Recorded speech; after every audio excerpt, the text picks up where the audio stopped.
Иако сега погласно се говори по алармот со случувањата во соседството, според психолозите малолетничката деликвенција е во пораст последните години. Сега и делата кои ги прават децата се потешки. Учествуваат во кражби, физички напади, а има и случаи кога употребуваат ножеви, вели психологот Оливера Цветковска од Тетовскиот центар за социјални работи. Бројот на деца во судир со закон е зголемен, меѓутоа не е проблемот во тоа што бројката е зголемена. Проблемот е што кривичните дела се многу потешки. Ако порано децата беа во судир со закон затоа што се истепале со боксови или со клоци, па добиле кривична пријава, сега тие деца, сегашниве млади користат боксови, ножеви, дури и огнено оружје. Значи, кривичните дела носат многу потешки последици од тие што беа пред 10 години. Загрижува и фактот што се намалува возрастната граница на пробатели на дрога. Деца под 13 години имаат достапност до марихуана, па дури и во училишниот двор. Дрогата е многу расширена и најмногу ме плаши што возрастната граница се намалува. Сега веќе во основните училишта имаме пробатори на марихуана. Порано злоупотребуваја возрастните хероин, сега некако кокаинот зеде замав, како да е во мода. Меѓутоа, мене ме плаши фактот што многу лесно достапна е дрогата за основците. Имаме евидентирано во Центар за социјална работа деца по 13 годишна возраст кои злоупотребуваат марихуана и кои кажуваат дека многу лесно доаѓаат до неа. Или им носат пред дворот на училиштето, или во училишниот двор, или некаде им оставаат пари да си земат како самопослужување, а не се свесни дека тоа е првата скала кон пеколот.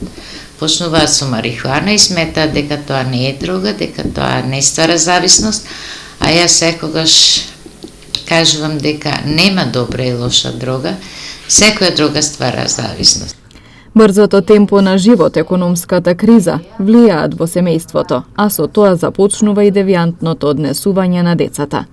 Често користат социјални мрежи, а не можат да разграничат што е добро, а што лошо. Затоа најважна е превенцијата, потенцира Цветковска.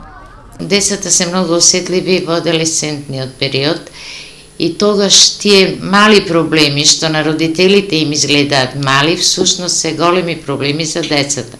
Затоа мора родителите да одвојат повеќе време за своите деца, да разговараат со нив, да ги слушнат нивните потреби и проблеми и заеднички да ги решаваат. Се што се случува во Македонија и во соседните земји, се е тоа одраз на ова брзо време во кое живееме.